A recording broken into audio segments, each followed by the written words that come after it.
It is right after Memorial Weekend. Welcome, everybody, to the Money Move Show. Welcome, Wendy. I know you've been feeling a little under the weather, but hopefully you are on the mend. I sound a little raspy, but other than that, I'm getting better. There you go. You've got that kind of that lounge. You're a singer, so kind of got that lounge singer thing going. You know, you can hold off a different vibe.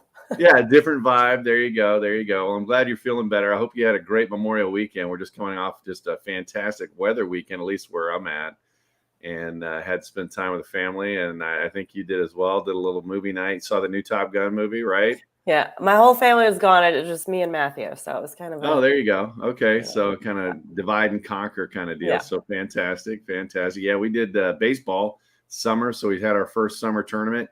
Didn't end the way we wanted it to, but we still had a great showing. So today, folks, not that you want to hear about our weekends, but I've had several people, I know Wendy has too, start talking about, should I have cash on hand? Should I have cash in the safe or whatever the case may be? And honestly, that question has never really come up. I mean, personally, you know, I have a certain opinion about it, but it's never really come up from potential clients or clients in conversation. So it's kind of wild with everything going on, what's really happening. So we're going to talk about that as also part of gold and silver as your strategy on just navigating the chaos that we call the market today. So we're going to get started in just a second. So reach out to your friends, tell them to get on blackswanmoney.com because we are going live here in about 30 seconds.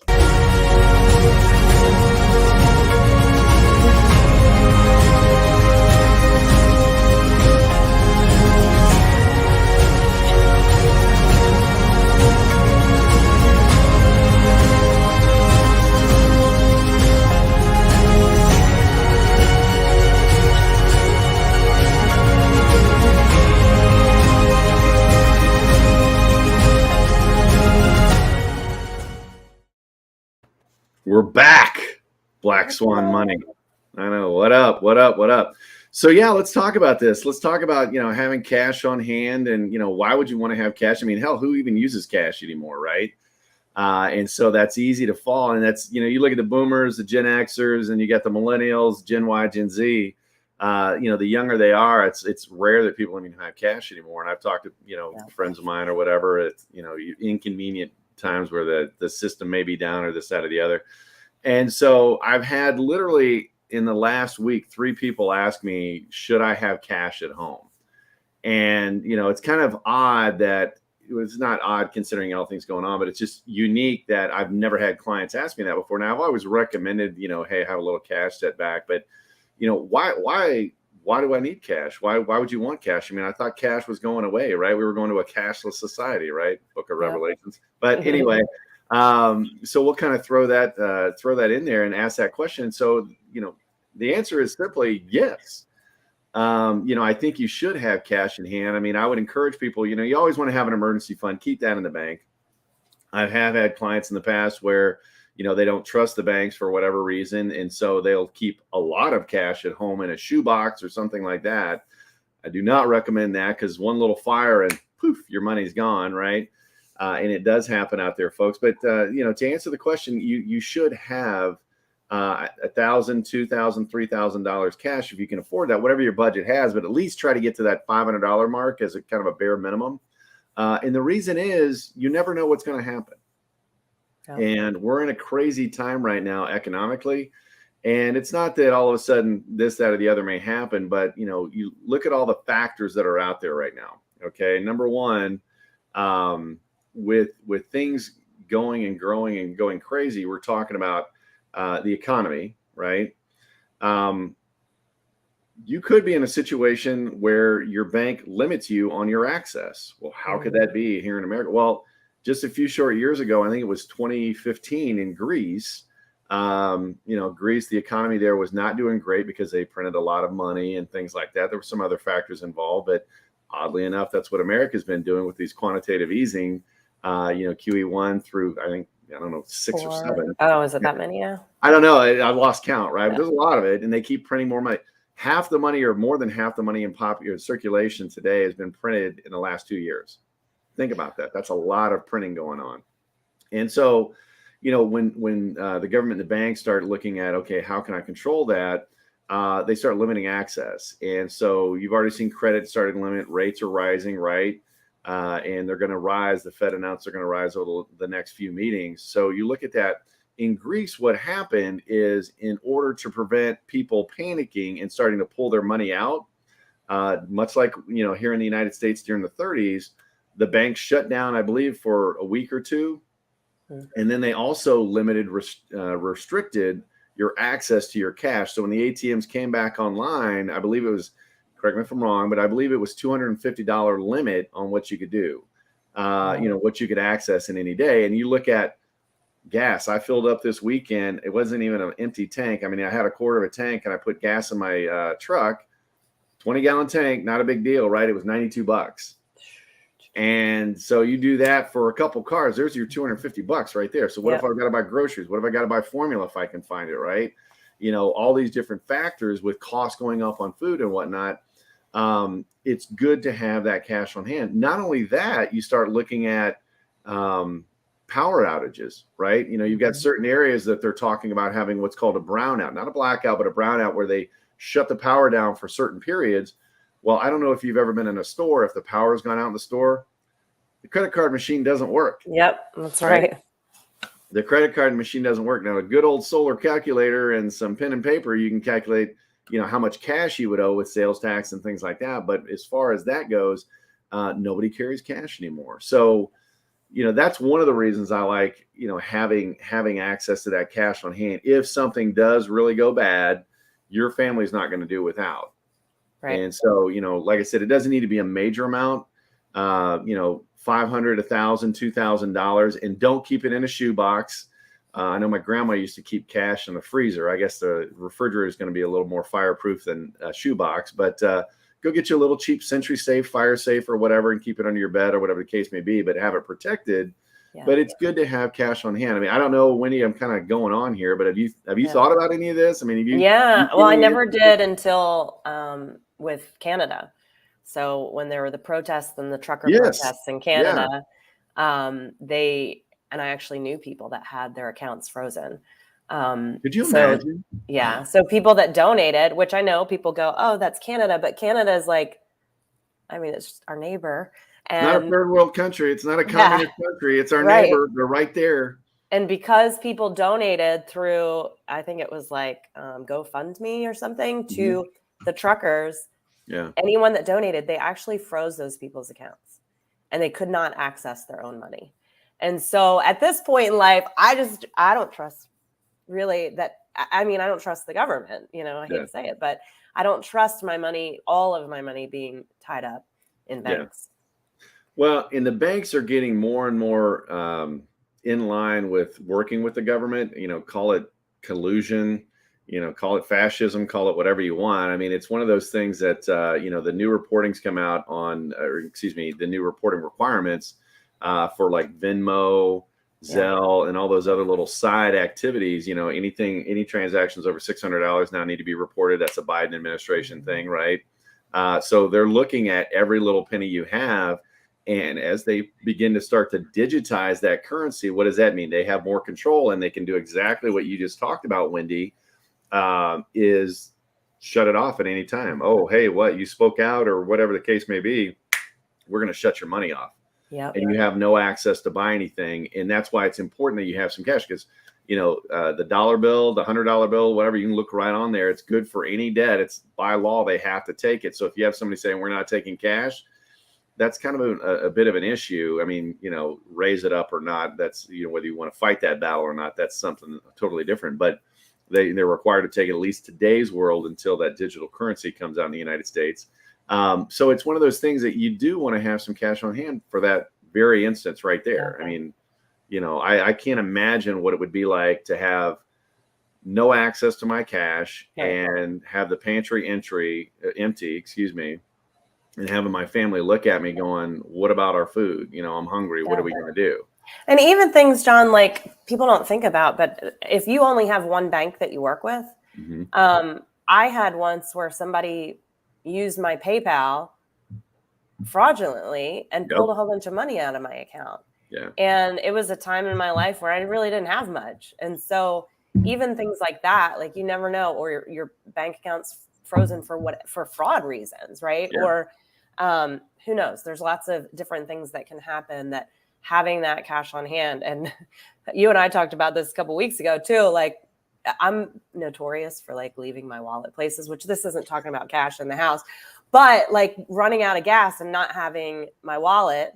Mm-hmm. So you talked about keeping cash in your car too. Yep. But yeah, I think I'm realizing more and more how important it is just to have as a backup. Yeah. I mean, and I probably shouldn't share this so if you see my car, you're not going to break in and take my money in there, but I always keep, $20-$30 tucked in my glove box. That way, if something happens and I run out and get my wallet, forget my wallet or whatever the case may be, and I'm out of gas or something, I've got cash on hand. Or if I go into a place and I just don't have any cash in my wallet, and you look at going into a baseball game, for example. Oh, we don't take anything because their little phone app was down. I wanted to go and see my son play, which that's a whole nother conversation. The fact that I have to pay money to see my own son play a game, just saying.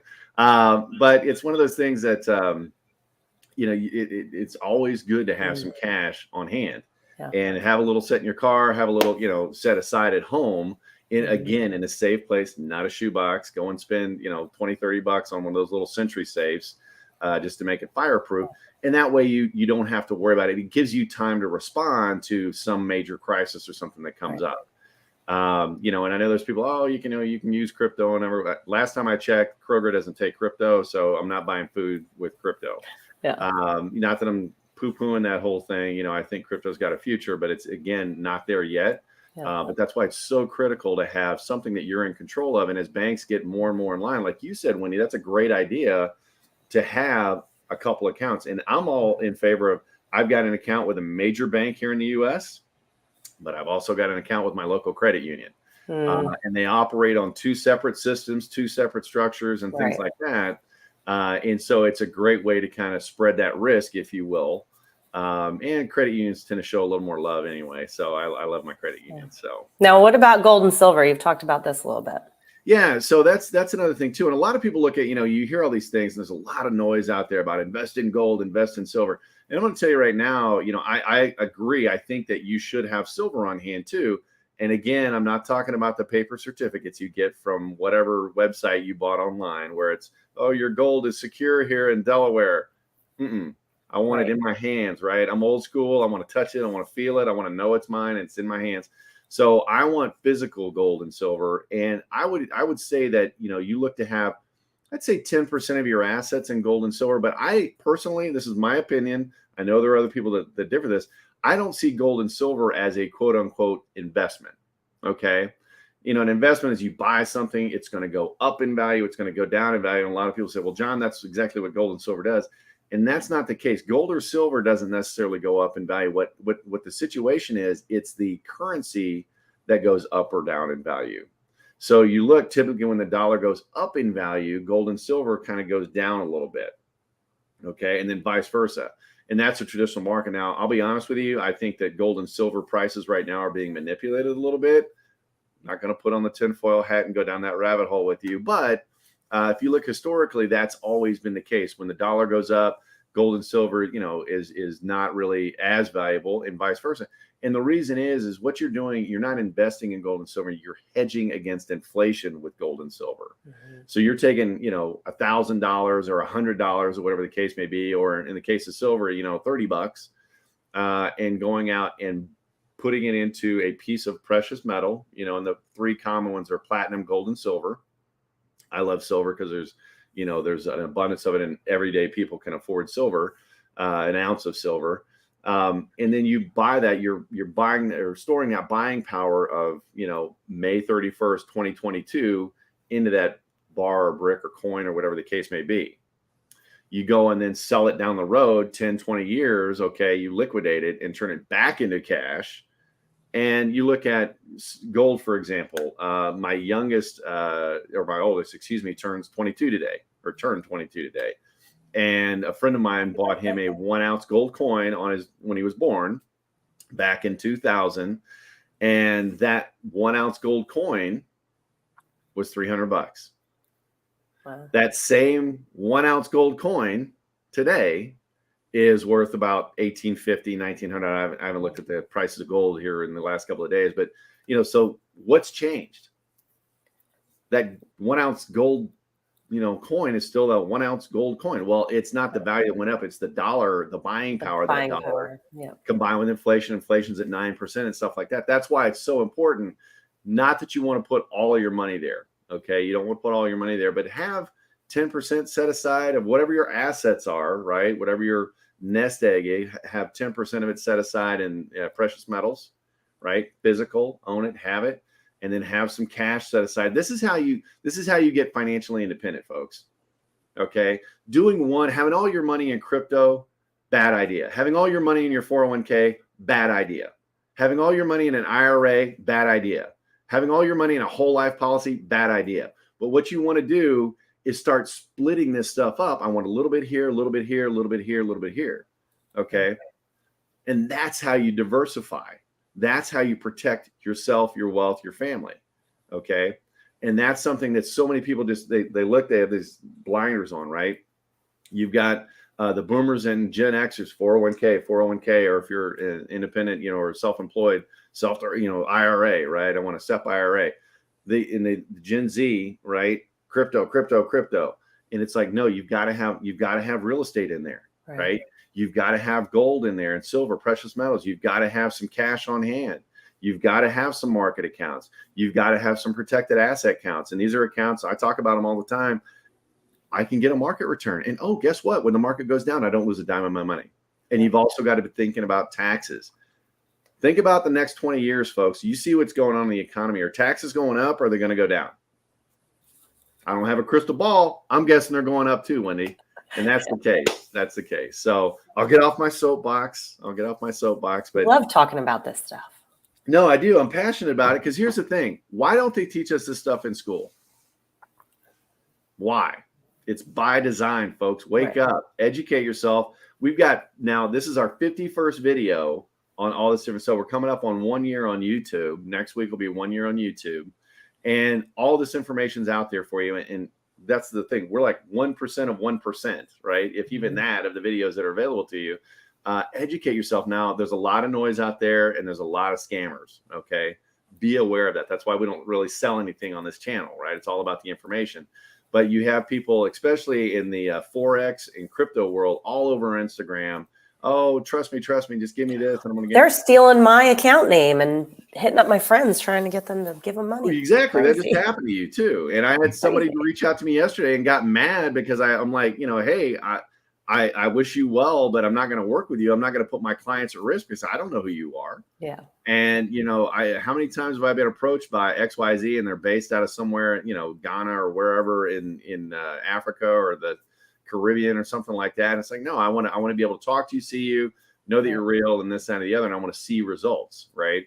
And that's why we do what we do. But hopefully, folks, you've gotten some information out of this. So short of it, have some cash on hand. Why? To protect yourself. Okay. Don't be caught when when or if the machines go down or even power outage or something like that, where you need something and can't buy it.